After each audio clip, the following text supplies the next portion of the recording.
Dear audience, السلام علیکم۔ قرآن مجید میں سورہ بنی اسرائیل کی آیت نمبر 70 کے اندر اللہ رب العزت نے ارشاد فرمایا وَلَقَدْ كَرَّمْنَا بَنِي آدم، ہم نے بے شک آدم علیہ السلام کی جو اولاد ہے اس کو فضیلت عطا فرمائی۔ اللہ رب العزت نے اس کائنات کے اندر بے شمار مخلوقات پیدا کی، جمادات ہیں، نباتات ہیں، حیوانات ہیں، چرند پرند درند، بے شمار مخلوقات ہیں۔ ان تمام مخلوقات میں سے اللہ رب العزت نے فضیلت کا، کرامت کا اور عزت و احترام کا جو تاج ہے وہ انسان کے سر کے اوپر رکھا ہے۔ قرآن مجید کے اندر ایک جگہ پر 4 قسمیں کھا کر اللہ رب العزت ارشاد فرما رہے ہیں کہ لَقَدْ خَلَقْنَا الْإِنسَانَ فِي أَحْسَنِ تَقْوِيمٍ، بے شک ہم نے انسان کو اس کائنات کے اندر بہترین تخلیق بنایا ہے، اسے اپنی قدرت کا شاہکار بنایا ہے، ماسٹر پیس بنایا ہے۔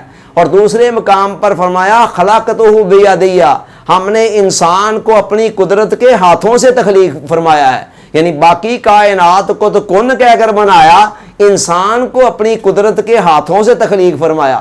اسی طرح ایک اور مقام پر فرمایا وَنَفَخْتُ فِيهِ مِن رُوحِي، ہم نے انسان کے اندر جو روح پھونکی ہے وہ کوئی عام روح نہیں ہے، بلکہ اس روح کا تعلق ہماری اپنی ذات کے ساتھ ہے۔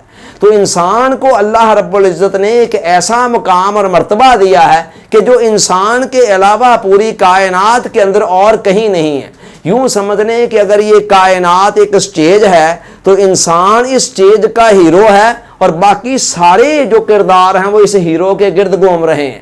اگر یہ کائنات ایک بارات ہے تو پھر اس بارات کا جو دلہا ہے وہ انسان ہے، اور باقی سارے کے سارے کردار جتنے بھی انسان کے علاوہ نظر آ رہے ہیں وہ ان کی حیثیت باراتی کی ہے۔ اچھا، مزے کی بات یہ ہے کہ یہ جو فضیلت ہے، یہ کرامت ہے، یہ عزت و تکریم ہے، اس کا انحصار صرف ایک چیز پر ہے اور وہ ہے بنی نوع انسان کا فرد ہونا، نسل انسانی کے ساتھ انسان کا تعلق ہونا۔ اس کے علاوہ کوئی اضافی شرط یہاں نہیں ہے، حتیٰ کہ یہاں ایمان بھی ضروری نہیں ہے، اسی طرح یہاں کوئی تقوی و طہارت نیک ہونا یہ بھی ضروری نہیں ہے۔ یہ اضافی شرطیں کوئی نہیں ہیں۔ قرآن نے جو فضیلت کا، کرامت کا تاج انسان کے سر پر رکھا اللہ رب العزت نے، اس کے اندر واحد شرط یہی بتائی ہے کہ انسان نوع انسانی کا فرد ہو۔ ہاں، اگر انسان کے پاس ایمان ہے، اس کے پاس تقوی و طہارت ہے، یہ چیزیں انسان کی انسانیت کو 4 چاند لگا دیتی ہیں اور اسے مزید زیادہ عزت اور کرامت کا مستحق بنا دیتی ہیں۔ جیسے کہ قرآن مجید کے اندر اللہ رب العزت نے خود ارشاد فرمایا ان اکرمکم عند اللہ اتقاکم، کہ تم میں سے اللہ کے نزدیک زیادہ VIP، زیادہ عزت و تکریم کا مستحق وہ ہے جو زیادہ تقوی والا ہے۔ تو یہ چیزیں ہوں تو ٹھیک ہے، ان کے نتیجے میں مزید انسان زیادہ عزت و تکریم کا مستحق بن جاتا ہے، مگر اگر یہ چیزیں نہیں بھی ہیں تو قرآن بتا رہا ہے کہ نوع انسانی کا فرد ہونا انسان کو اس فضیلت کا مستحق بنا دیتا ہے۔ حضور علیہ السلام تشریف فرما ہیں، پاس سے ایک جنازہ گزر رہا ہے، حضور علیہ السلام اٹھ کر کھڑے ہو جاتے ہیں جنازے کے احترام میں۔ کہا جاتا ہے کہ یا رسول اللہ صلی اللہ علیہ وسلم، یہ جو فوت ہونے والا ہے جس کا جنازہ ہے یہ ایک یہودی ہے۔ تو آپ نے فرمایا پھر کیا ہوا؟ کیا یہودی ایک انسان نہیں ہے؟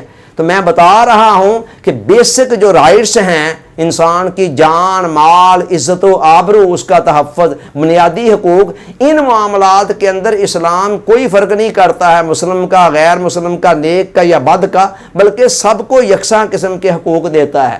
اس کی وجہ یہ ہے کہ قرآن مجید کے اندر ہی اللہ نے فرمایا من قتل نفسا بغیر نفس فکأنما قتل الناس جميعا، کہ جس نے ایک جان کو، ایک انسان کو بھی بغیر کسی وجہ کے قتل کر دیا وہ ایسا ہے جس نے ساری نوع انسانیت کو قتل کر دیا۔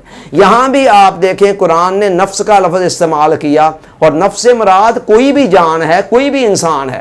اس کی وجہ یہ ہے کہ آپ اگر قرآن کے آغاز کو دیکھیں تو الحمدللہ رب العالمین، سب تعریفیں اس اللہ کے لیے ہیں جو رب ہے سارے جہانوں کا، یہ نہیں کہا جو رب المسلمین۔ اور اگر آپ قرآن کی آخری آیت کو دیکھیں تو وہاں بھی ہمیں رب الناس اور الہ الناس کے الفاظ ملتے ہیں، مالک الناس کے الفاظ ملتے ہیں، کہ وہ سارے کے سارے لوگوں کا رب رب ہے، سب کا الہ ہے اور سب کا خالق اور مالک ہے۔